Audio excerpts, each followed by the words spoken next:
devant le président le plus puissant du monde à la personne de Donald Trump. Topesi Longonia Mokakoswa et Paya Mokozamboka Pati Beton Aigle de père et de mère. Topesi Mokakoswa et Paya Mama Wagner Kaikwamba Oya la Kisi les lots. Moi ça m'occupe Kotonga Mboka, cette héroïne Oyo Abundaki la front diplomatique. On a Tokoma dans les signature, il y a accord de paix entre le Rwanda, la RDC et le Rwanda. À toi, Maître Nebi. Merci beaucoup. Napesi bande kombote. Peuple congolais, toye na lombango toye kopesa bino d'abord bonne fête ya indépendance. Oyo bakoko na biso to bengi ba père fondateur ya République démocratique du Congo. Babundela pour que indépendance ekota na mboka na biso tolongwa na boumbu ya baye bayaka mpona ko nyoko na biso kokotisa biso pasi. Mais indépendance oyo banda tozwa yango ezalaki ondire tosalaka eloko moko te ubie etikala mpe kosalema te. Bayaki ko inflige biso bitumba ya makasi na République démocratique du Congo. Nyonso wana mpona bolamu oyo République démocratique du Congo alakisa à la face du monde ya koyambaka batu oyo babanda kouta na Rwanda na kati ya bitumba epa na bango kopesa bango mwa mabele bofanda nanu awa bokitisa mitema. Nzoka eloko wana eyaki kokreele bitumba à peu près 30 ans oyo batu wana bainflige biso bitumba ya kosakana te. Bakongole bele bakufi bamususu babunga bamususu toyebi te soki bakenda wapi. Plus de 30 ans de guerre depuis 94, c'est-à-dire Mobutu mondambu ya bambule na ye Kabila oya munene wana tango ayaki pe aye akuti aye atiki bitumba wana na Kabila ipolitika nambe oya uti kokende y compris même tango biso tokoti na pouvoir tokoti bitumba wana. Il a fallu tout ça partout les moyens tobunda pour que indépendance totale et contre la République démocratique du Congo ndenge bande ko bauti koloba ndena yango bomoni accord euti ko signame peuple congolais na ko monopoliser parole te na zongi sina na malobe kwa mwana mboka. Merci mingi de Korangai général Noville, merci mingi de Korangai Johnny Lenoir. C'est-à-dire bitumba o ezalaki na dimension mususu tango Kagame azaki kokanisa poser la président Félix Abitumba sur le plan technologique. Oh, il y a Mimonaki déjà qui est fort parce que y a solo maquillé par la France. La Babitum, il a connu Macron qui na Ukraine, des maquillé. Mais président Félix a dit qu'il y a une dimension diplomatique et une dimension spirituelle. Dans la dimension spirituelle, Ndenzam va répondre Félix que oyo yo sala ya kobonzela ngai mboka o na kati ya maboko na yo nayokaki losambo na yo bitumba o esili na ndenge ya pamba boye te esili na ndenge ya molimo esili mpe na ndenge ya diplomatie parce que même bango moko barebelle même Kagame personne bazaki kondima ke bitumba po bazalaki sur modèle na bango bakoyisaka bamboka bakokota Lubumbashi bakopete le 30 juin oyo awa balobaki bakwakolaki mingi me Zamba ebisaki président Félix nayoka kandenge obonzela ngai mboka yango monaki na combat diplomatique avant bakor pesila omonaki na bureau oval mwana mwasi moko américaine abonzela kimboka na biso pe na maboko ya Nzambe na ko monopoliser parole te na koyebisa siko ndeko na ngai Johnny Lenoir akota muke na bozindo po batu mingi baza kokwakola baza koloba o bateki mboka bateki minere yako kakolimbolela baimboka tina nini accord ni kano nini bazwi pona accord wana ebongo tokopesa lisusu maloba na mboko na biso na kanda tozali awa botolimbolela bino que dit l'accord à vous Johnny Lenoir. Merci beaucoup Steward de père et de mère koloba boye lolenge tobanda koloba na ma émission passée lolenge tobanda ko ebisa o ba sepela kolanda o ezali le trio ko ebisa bango ko bandeko ba ennemi à RDC, le Rwanda sous la couverture de M23, AFC, Yananga, na rebelle Hippolyte Kanambe, l'ancien président honoraire oyo bainfiltraki déjà armé na baaccord ya 2009 baaccord ya 2013 oyo sous le règne du président honoraire de son vrai nom Hippolyte Kanambe bainfiltraki oyo ezalaki armée congolaise na baélément rwandais bazalaki sur tango bazwaki Goma bazwaki Bukavu. Ils étaient très sûrs que la province nyonso, parce qu'il y avait des éléments infiltrés dans l'armée nationale, bazalaki sûr que bakokaki déjà kozwa ezala Uvira, ezala Kalemi, ezala Grand Katanga, ezala Lualaba, bakokaki kozwa mboka nyonso RDC. Mais kasi tango mokonzi ya mboka Fati Beton Aigle de père et de mère mwana mama Marc Kasalo oyo tozali kosalue en passant atali likolo atali na se Zamba apesi ye bwanya alobi non lokola nazomona sur le plan militaire sur le plan technologique que tozali na infiltration na niveau ya armée nationale nakende sur le plan diplomatique lokola mokonzi ya mboka Fati Beton Aigle de père et de mère azali na oyo ezali semence ya diplomatie na makila na ye oyo babotaki na ye na makila na ye alobi te na emprunté chemin diplomatique. Parce que pour rappel, même concernant la première guerre mondiale, la deuxième guerre mondiale, les différentes guerres suka ya nyonso wana esila kaka na diplomatie esila kaka na négociation. Étant donné que mokonzi ya mboka Fati Beton Aigle de père et de mère mobali ya mama distinguée première dame mama Denise Nyakero oyo tozali kosalue en passant atali afukami liboso ya Nzambe alobi Nzambe yo nde opesaki ngai bokonzi oyo yo nde opesaki ngai trône ya kokonza mboka ya RDC pesanga bwanya lelo oyo Goma ekweyi Bukavu ekweyi Nzambe pesanga bwanya Nzambe ayebisi ye mwana na nga Félix Antoine Tshisekedi c'est moi qui t'ai établi tu vas régner sur la diversité mais kasi napesi yo bwanya kota na domaine diplomatique okutana na ezali ba décideur ya monde mobimba kende na États-Unis parce que pour rappel ozalaki contrat avec la Chine c'était un contrat avec opacité oyo ancien président le président honoraire Kabila de son vrai nom Hippolyte Kanambe asignaki na barusse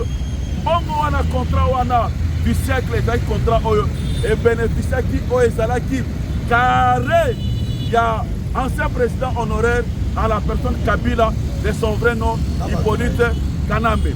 Siko tango mokonzi ya mboka azwi nzela ya diplomatie atali côté ya armée infiltration ezalaki makasi abandi diplomatie Zamba apesi ye mayele alobi tozali na baminere les minéraux critiques le minerai stratégique estimé à plus de 24 000 milliards de dollars atali alobi te nakende côté ya baaméricain abandi diplomatie akutani na vice-président américain basololi vice-président américain akutani na azali le président le plus puissant Donald Trump atini sikoyo azwi comme il est un vrai joueur de jeu de dames le président de la République Fati Beton azwi bal apesi madame Kaikwamba Wagner alobi héroïne na ngai yo ozalaki na basystème ya Nations Unies yo ozalaki na oyo ezalaki Meta oyo ezali ba grande plateforme numérique internationale tu as travaillé dans les organismes internationaux je vais te nommer comme ministre des Affaires étrangères apesi ye sikoyo jeu de dames maman ministre des Affaires étrangères Kaikwamba l'héroïne oyo akomisi biso ntina oyo ezali signature accord de paix entre la RDC conduit de maître par Fati Beton Boukou Ntombolo Mwamai na ezali criminel Kagame abandi makambo ya diplomatie. C'est pourquoi le 27 juin na ezali palais ovale liboso ya ezali Marco oyo ezali secrétaire d'état américain Rubio Michael Rubio signature esalamaki ce qui était rêve est devenu réalité signature de l'accord entre la paix entre la RDC et le Rwanda et Salemi et avant na pesa malobe pa mettre Neville na accord wana balobi clairement le retrait immédiat de toutes les troupes étrangères c'est-à-dire ba troupe ya rwandaise na oyo ezali ba élément M23 na AFC. À toi, Maître Nevi. Oui, Ndekonanga Johnny Lenoir, Ndekonanga Stewart, peuple congolais, Bolandi. Qu'est-ce qui s'est passé pour que Naba Kisanandeko, na Ondeko Utukoloba? Nous avons été infiltrés, Nabambou le Belé.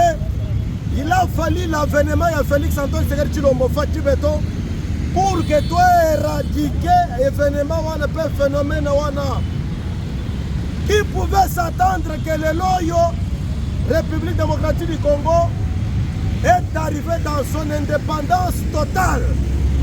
Et sur le plan économique, financier, diplomatique, politique et consort, République démocratique du Congo a bimi tête haute. Dans la diplomatie, Félix Antoine Tshisekedi Tshilombo, peuple congolais, kaka ndenge, papa Nabiso, héros Nabiso national, Patrice Emery Lumumba Denga Lobaka, le loyo bomoni peuple congolais, à la 5e génération, nous avons eu un président de la République démocratique du Congo à la personne de Félix Antoine Tshisekedi Tshilombo. Oyo asilisi bitumba, oyo ba pesaka biso plus de 30 ans. Na Rwanda, alors que Rwanda zalaki étiquette ya pamba, c'était des multinationaux. Oyo ba ina République démocratique du Congo me balinga kaka minéraux ya biso. Alors que Félix Antoine Tshisekedi Tshilombo tango koti na mboka na biso, akoti na bokonzi, atamboli na ba pays wana nyonso koyebisaka bango. Boya, les portes sont ouvertes. Boya tosala ba partenariat kanya mutuna mutazo wa par na ye, me bango ba preferaka bakende sima ya Rwanda. Ndebo moni ndenge ndeko Johnny Lenoir uti koloba. Tango Kagame pensait être fort sur le plan armement parce que Kagame n'était que Elilingi ya pamba, mais la communauté internationale nanzena ya ba miyibi ndeba banda kokende kopesa ye ba manduki pour que aboma ba congolais oyo bafandi kuna na est oyo bisika minere ezali.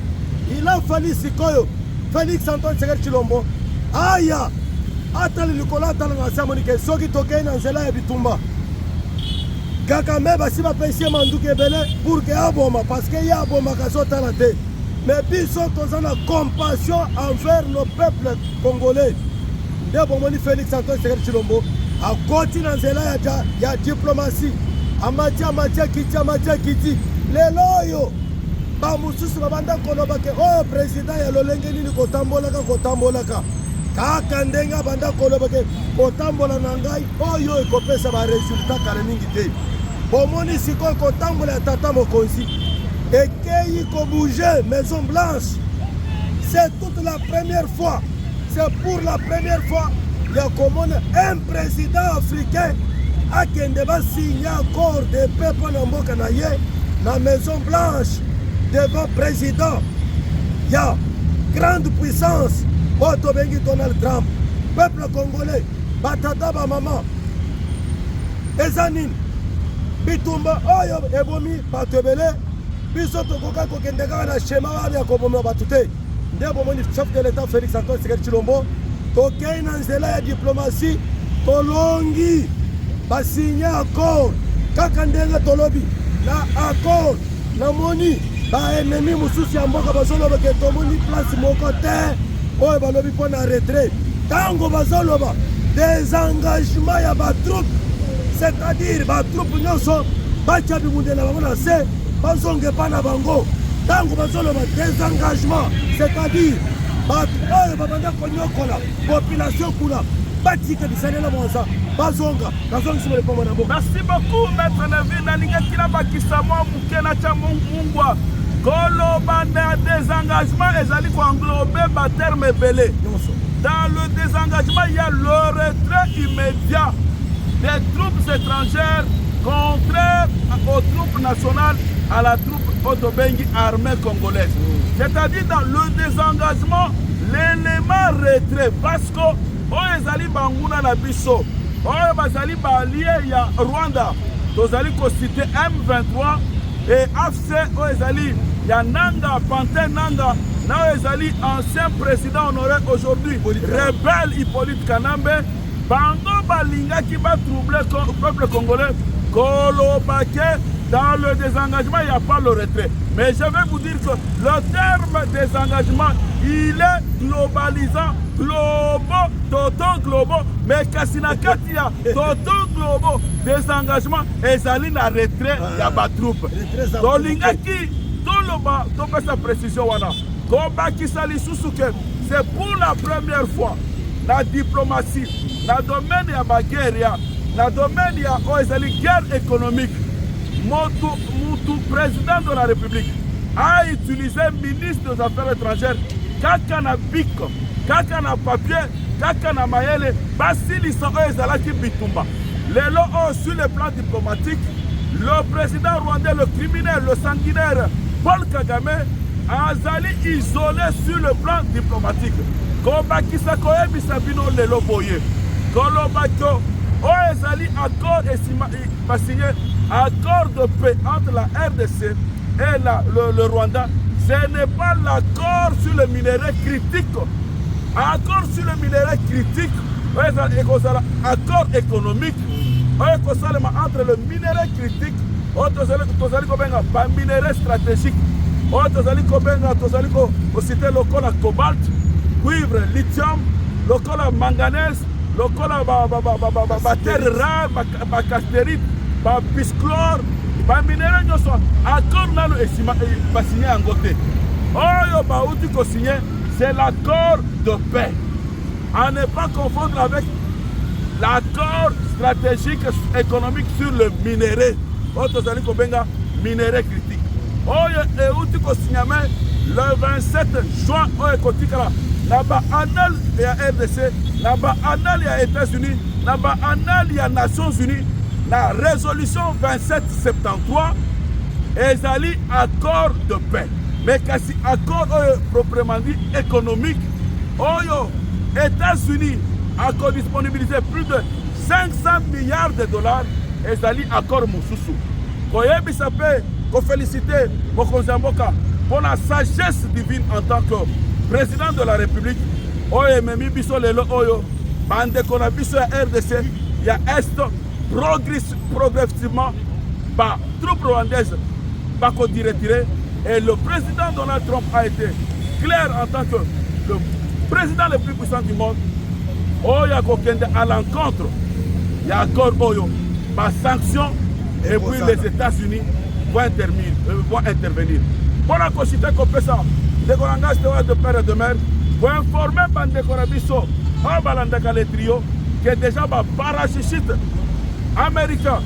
Il y a Eric Prince, Bazali déjà là, Walikale, Bazali déjà là, Ouvira, Oyako Sakana, Bako Poudroye, c'est pas Boyokaki, le Pantenanga, à reconnaître, parce que Bazali na Kobanga, à reconnaître, Bazali, accord de paix signé entre la RDC et le Rwanda, sous la médiation de la grande puissance, les États-Unis, conduit de main de maître par Donald Trump. À toi, Stewa. Merci mingi. Bon, comme on a abino moko na bilili, moi la mwasi oyo nzamba tindela kibiso Thérèse Kaikwamba. Tango Donald Trump azui maloba, alobi na talio na retenir na maloba na yo nyonso uti koloba olingi mboka na yo. Pe sango ya mokonzi na bino ezoloba mamboka mobimba na yo kiango. Mais botala ndenge nzamba yaka ko utiliser moi gelou. Il y a une femme noire africaine, Azalaka Yemoko comme journaliste dans la Maison Blanche, Azalaka qui fait le gouvernement à Donald Trump et à Biden, à ABC Mukonsi, na Bango, aux États-Unis, Donald Trump a lobby. Je viens de la République démocratique du Congo, Loki Lobiawa. Na Kenda qui posolo na président Félix Ponaye ba makanisi na maele na yo. A lobby ayebi effort aux ali kosala na département na yo mobimba. Na sololi na ba peuple congolais batie espoir na bango nyonso epa na yo pe bayebi kombo na yo na sengi na yo okoka kotia kimia na mboka wana po mokonzi ya mboka wana kutu autaki koyebisa nga lobi okazu pe kimia ekoti akoya kokurone yo comme prix Nobel de la paix. Trump atali aningisi mutu alobi tisa tia bayebisi yo iyo parce que Trump alobi ekosalema parce que ezana bitumba moko te esalema à part la deuxième guerre mondiale lokola oyo ezwa kosalema na Congo batuni ebongo soki bato mosusu baboyi korespecte accord alobi ah bon tozali na bamesure braconnière ya basanction ndenge bandeko na nga bauti koloba ya makambo nyonso nda ye koplaide alobi mokonzi naza na liloba moko eza na ndeko moko Joao Lourenço président ya Angola oyo mpe amiyingelaki na kati ya masolo oyo na kosenga mokolo ya mokoloto oyo ekoya oyo ndeko na nga Johnny Lenoir auti koexplike mikoloto oyo batiaki ezali mpona kimia kasi mpona baminere stratégique ekozala le 27 ya sanza ya sambo oyo sanza ya motoba te me sanza ya sambo nde bakotia mikoloto mpona koloba ke baminere na biso nyonso to bénéficier na bainfrastructure ndenge basala bamboka lokola bakatar me tozomona bandoki bomonaki Kika Bin Karuki bomonaki Moïse Katumbi kokende kosala lobingi mpo bapeshe akoro mpe koloba ke minere eza te me tala kindoki ndenge bato bazalaka na misu makasi baza kotipe baza basila soni baza baza kofélicité accord mais sans kofélicité l'artisan ya accord wana le président Félix ezali soni munene ti boyoki bananga bakomi milelo bomoni likambo esalamaki lobi na rompo ya Goma mwana mobali moko Rastaman azwi drapeau ya Congo alati azwi drapeau na bango ya barasta oyo ezalaka na couleur rouge jaune na vert qui signifie vert ezalaka mpe jaune ezalaka richesse et puis rouge ezalaka le sang de martyr azowayawaya nango na kati ya rond-point bato bazobeta maboko c'est-à-dire ata na Ottawa lobi hymne national na biso eyembamaki drapeau emati yango tozali kosengala bino matondeli nyonso bana mboka oyo ya Congo bazaki kotia mpo na kati ya kimia na mboka na biso Zamba autaki koyoka yango na yango nazali kozongisa maloba epai ya ndeko général Mutile et consort. Merci beaucoup Tata Stewart. Peuple congolais tozali na esengo na biso ezani komonaka bandeko na biso ya este ya République démocratique du Congo kokufaka chaque jour na mabele na bango. Il a fallu chef de l'État Félix Antoine Tshisekedi oyo azali na makila ndenge moko na oyo bandeko bazalaki kokufa na este ya République démocratique du Congo. Plus grave na basoi-disant bato bamibenga bakongolais kaka ndenge général John Tshibanga wuta koloba komona même l'ancien président oyo dirige la République démocratique du Congo akei mpe kokota na rébellion komi mpe rebelle abandi mpe koboma bandeko oyo adirija. Ah, il a fallu peuple congolais détermination ya mwana mboka Félix Antoine Tshisekedi Tshilombo aya asala diplomatie asala lobbying na ye lelo oyo esali ke mokili mobimba bazali kolobela yango signature tozwi yango kimia ekokota ntango tozali na bino awa déjà département américain bakotinda bato na bango mpo babanda d'abord réparation ya baaéroport pour que aide humanitaire ekoka kokota kuna na este ya République démocratique du Congo. Tango aide humanitaire ekokota na banzi tokozala sikoyo déterminé pour que bandeko na biso to imposer bango kimia mpona nini parce que nous avons longtemps souffert avec oyo ntango tobanda koyebisa bino ke bitumba oyo Kabila azali na kati bato banda kocomprendre te yango wana bomonaki 18 ans oyo Kabila asala na mboka na biso en tant que président atikala kosala ata effort moko te pour que bitumba esila mpona ni parce que ye moko abandaki kozala lokola ambassadeur ya barwandais na kati ya République démocratique du Congo. Peuple congolais, soyez calme mpona ni parce que l'avenir de notre République démocratique du Congo ezongi na maboko ya bakongolais pour vous dire que ntango tozali kokende awa kimia ezokota bisika nyonso minere oyo ebanda koservir na barebele tokosala sikoyo ekoyede biso mpona partenariat gagna entre biso na bandeko na biso ya États-Unis d'Amérique bango bakoimpose kimia pour que biso tomeka kobénéficier richesse oyo bakoko na biso batikele biso na mabele na biso nazongisa bolipoma na mboka. Tozali kosenga na ndeko na biso Johnny Lenoir akoka kolimbolela bayimboka biloko boyokaki ya bandoki ya République démocratique du Congo o senko Oh boy na boy. Abu, Bien. expliquez bana mboka plan machiavélique ezaki na bandeko wana lelo pe bakomi ko saluer encore sans ko saluer le chef de l'état Bando. Bando. Tolingi toloba boye. Bandeko na biso a 5 ans ya SSC. Les ridicules ne tuent pas. Bazanga Soni. Depuis que mokonzi ya mboka Faci Beton Aigle de père et de mère akotisaki makambo ya gratuité de l'enseignement. C'est ça le début de la haine. Ya ezali banganga ya catholique kokota haine contre mokonzi ya mboka. Bango babandaki kosepela te oyo ezalaki vision phare ya mokonzi ya mboka oyo ezalaki gratuité de l'enseignement. Parce qu'à l'époque, toutes les écoles conventionnelles catholiques, bana na biso babandaki kofuta mbongo ebele. Bawe babanda kofuta ba $500, bawe ba $700, bawe ba $400, oh ba $880. C'est-à-dire que mbongo wana contribution ba parents de bandaki kosala esengo ya banganga ya banganga ya nzambe ya catholique. Tango kaka mokonzi ya mboka a utilisé vision à gratuité de l'enseignement, c'est la quitter.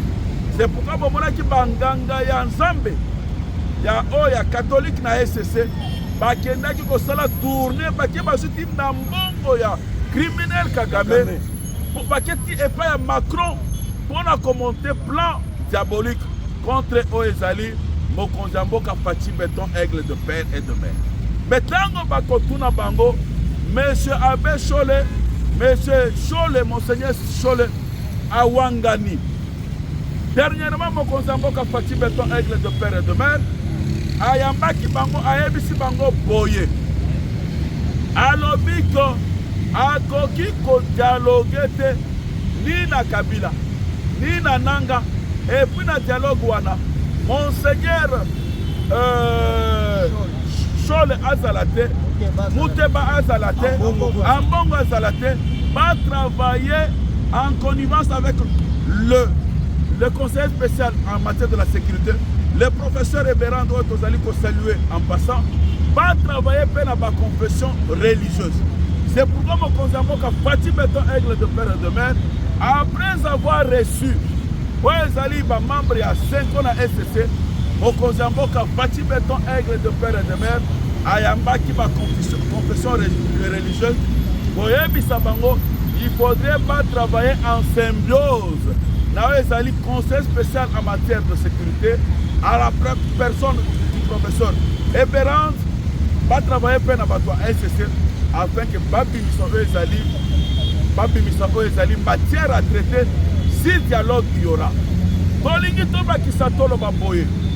Après avoir échoué dans leur plan, Oyoki Oezali Banganga Yanzambe ya catholique na SSC va reconnaître Oezali accord de paix. Oesinyamaki le 27 juin, cet accord historique entre la RDC et la République du Rwanda. Parce que, pour rappel, il y a peu de temps, Banganga, il y a Zambé, il y a l'Église catholique na SSC, il y a Mbaki Bangwe, il y a Macron, mais quand c'est dans les États-Unis, il y a Koyamba Bango, Bazonga qui n'a pas soutana, la Samakolo, na Mukila Simama, ya Mukongo, la Sima Soutana, mais Kassilelo Oyo, mokonzi ya mboka, tellement qu'il est très sage, il a compris ce qui était le plan. Il a compris ce qui était le plan. Il y a un évêque, Ayebisi Bango, qui est bon travailler dans la confession religieuse de Moussousou, bon travailler pour un conseil spécial à la personne de Béran. En dehors de ça, rapport à Kabla Yaïch, concernant le fonds Oyo, l'État congolais appelle ça qui Oezali Banganga 5 ans. Dans le rapport à IGF, sur 55 millions de dollars, va retrouver que Banganga Yanzambe, ya catholique, plus de 28 millions de dollars ont été bousillés et contactés dans Basoutan, Bakia Kosala Bilengi na Bango. C'est pourquoi Mokozamboka a décidé Batouana va se faire partir ce qui l'ont dit dialogue Jérusalem parce que puis surtout ça pour la dialogue parce que l'accord de paix en général on va signer le 27 juin un accord historique entre la RDC et le Rwanda et traité presque Makambo Nyonso. Le président de la République Fatou Beton Aigle de père et de mère, il est dans la légitimité parce qu'il a été élu avec 73% sans tricherie, c'est-à-dire que combat Oya Rwanda est un combat économique et à richesse nabiso à toi Zewa. Merci mingi de Korangai Johnny Lenoir, la panza pour Kende Sikoyo, un chapitre on a kosenga la yo. Uta mukolo yutu koleka avant de signer mukoloto o ya biso ya le 30 juin o konzamba s'adressaki toyaki komona l'un des grands ministres de la finance à la personne de Doudou Fambali Kounde Libotayo tozali kobenga de Pakebo Doudoura azalaki kuna na centre financier et banza makambo kani malekaki na cadre ya centre financier. Oh, Batiaki Mikolo, la Banque mondiale, à vous la parole. Merci beaucoup, Stéphane de Père et de Mère. Mention spéciale par le ministre de Finances, Doudou Fambali Pakebo, l'homme de rigueur, l'homme de la transparence, un homme hors pair, parmi les meilleurs jeunes ministres, parmi les meilleurs éléments de l'Union pour la démocratie et le progrès social. De Joaquin Gwendenaye en tant que ministre de Finances, Doudou Fambali Pakebo, à stabiliser d'abord les alliés macroéconomiques, à stabiliser le taux de change. Bekasi Lolenge, Ndekorangai, Steward de père et de mère à Outi Koloba, Mwanamboka Doudou Famba, les Pakebo, Azalaki Nawe Zalaki, cérémonie de signature des accords de financement entre le gouvernement de la République démocratique du Congo et la Banque mondiale pour le projet ci-après. Oye Salamaki Nawe Tozali Kobenga, centre financier, l'un des meilleurs centres immeubles au Tongami, le dite province de Kinshasa, précisément dans la commune de la Gombe. Kassi, là-bas encore au Bassignaki, la Banque mondiale, par projet au Ezalaki, premier projet, appui budgétaire sur la gouvernance, la transparence économique, Oyo Montalayango, Ezali plus de 600 millions de dollars aux banques mondiales à disponibiliser pour le gouvernement congolais. Deuxième projet, projet de développement INGA, Oyo INGA 3, Oyo Banque mondiale a disponibilisé pour la compte INGA 3 plus de 250 millions de dollars. Projet numéro 3, Otozali Kobenga na Lifalansa, projet de résilience contre les inondations urbaines, plus de 20 millions de dollars ISA. Dans notre Kolobela, projet de résilience contre les inondations urbaines, vous savez très bien que dans les problèmes climatiques, dernièrement dans la ville province de Kinshasa, précisément dans les Mboka ya RDC, Mboka ya Fatou Beton Aigle de père et de mère. Moi, maman Marthe Kassalou, Bambou le bêta qui au-delà même il y a le 15 mai, et bêta qui peut être dans le mois de juin. Oye salaki ba inondation ebele, bandako ebele, na debonon bandako ebele, ya ezala na côté ya pompage la bisque ebele, bazwaki ba inondation, mais kasi na projet oyo Banque mondiale na République démocratique du Congo a disponibilisé plus de 200 millions de dollars. Quatrième projet, projet de développement des transports et de la connectivité, Otozali Kobenga na Lifalansa, PDTC, PACT, il y a un montant, il y a plus de 440 millions de dollars américains pour le projet de transport. Cinquième projet, projet d'appui à la transformation numérique, plus de 400 millions de dollars. Vous voyez ma projet, il y a transformation numérique, il y a peu de temps, il y a ministre de Finances à Signaki, Oezalaki protocole d'accord, dans les direction générale des impôts concernant Otozali Kobenga, la digitalisation, il y a pas fisc, la système informatisé et digital, il y a Oezali opération et concernant la fiscalité en RDC. Et en plus, le ministre des Finances a signé qui accord dans la direction générale des impôts concernant Otozo Benga, la facture normalisée. À toi, Stewa. Merci mingi. Moni biloko yonso bauti kotangela bino epande ko Johnny Lenoir. Bamba te mwana mobali otozali kobenga dudu kwamba likunda libotai lepate bo dudu rauti kosala na banza bolandaki lisusu mpona relance ya miba, bolandaki lisusu mpona chute ya Katenge, bolandaki lisusu mpona désengorgement ya ville province ya Kinshasa, bolandaki lisusu bamakambo ndenge bazoloba badigital ya bamakambo nyonso etali informatique, c'est-à-dire bisika nyonso rapport ezali koya kouta Kisangani bayebi déjà ke lelo Kisangani budget ezalaki ke ndenge ezalaki kala, donc baza kosala ekomi numérisé, c'est-à-dire mwana mboka oyo bainfrastructure biloko nyonso oyoki bainondation omonaki na bakartier ndanu omonaki na debonom omonaki na bamatabikibala, il fallait sikoyo bazwa mokanokani ya kosala ke à la prochaine occasion badérapage ezala te ya solo ndenge alobi le jeune ministre oyo totikali komona ya UDPS Union pour la démocratie et le progrès social oyo ezali kolakisa vraiment koyokisa président na biso fier na même na mikili ya bapaya parce que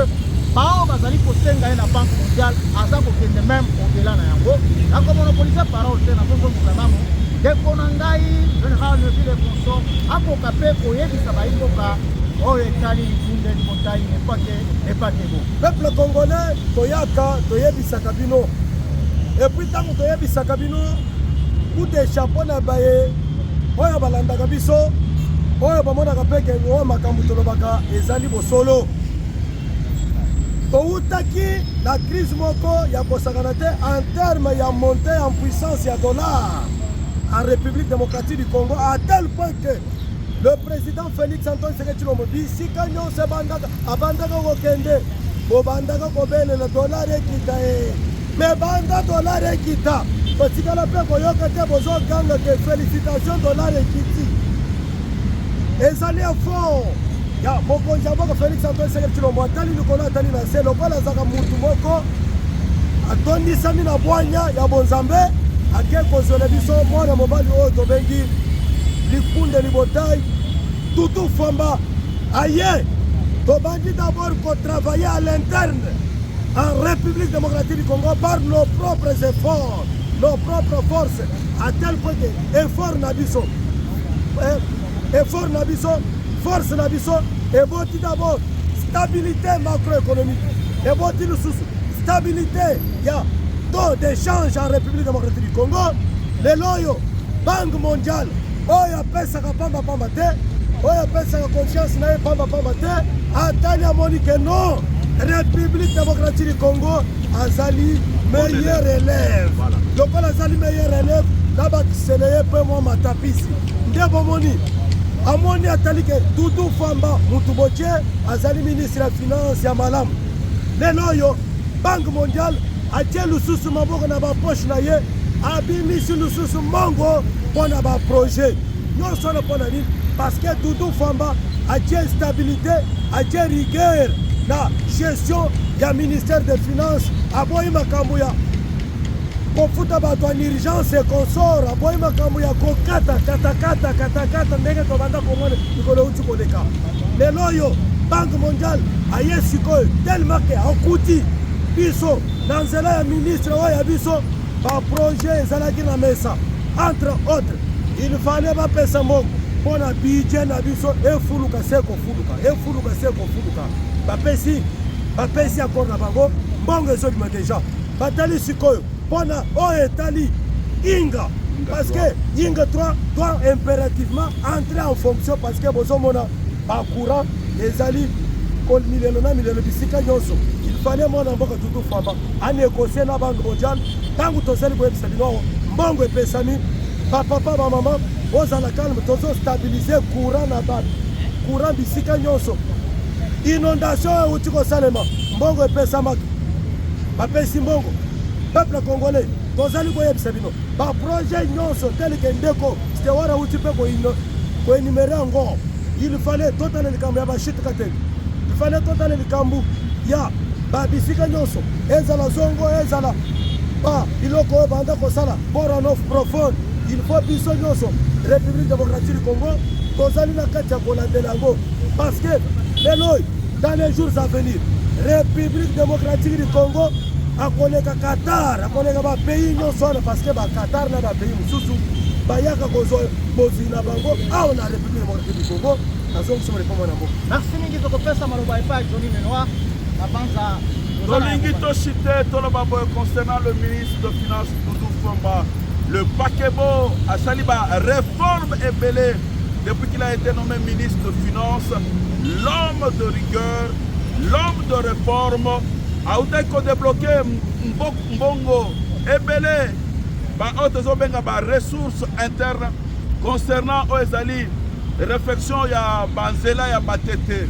ya lemba mekasi mingi tosengi gouverneur en province ville de Kinshasa suivi ezalana matete ezalana lemba parce que surtout na lemba zela ezate ba déposer kaka ba gravier na banane ba brique na ba moellon mekasi musala ezali ko sale maté ministre déjà de Finances Doudou Fomba le paquebo le meilleur l'homme sans tâche, sans ride, Asabi Misimbongo.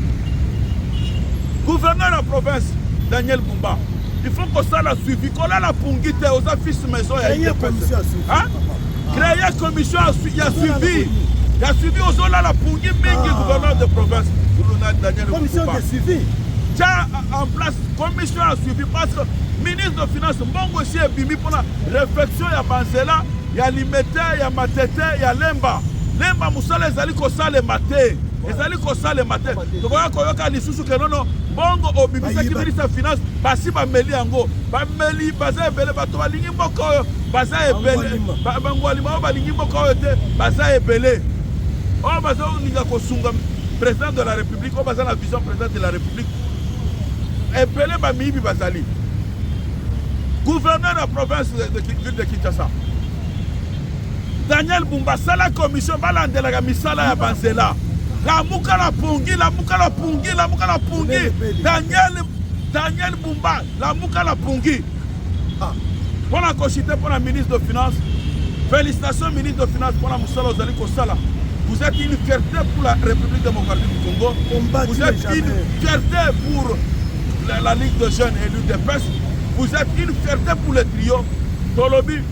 Tous derrière le président de la République, Fachi Beton, Aigle de Père et de Mère, tous derrière Doudou Fomba, tous derrière le Wazaledo, tous derrière le FARDC. Tolingi Tosi Sanatongo Adelo, Kolobelabino Ezali, président par intérim, le secrétaire général, pour lequel nous jurons loyauté et fidélité à la personne d'Augustin Kaboué. Tchinguma, boum, boum.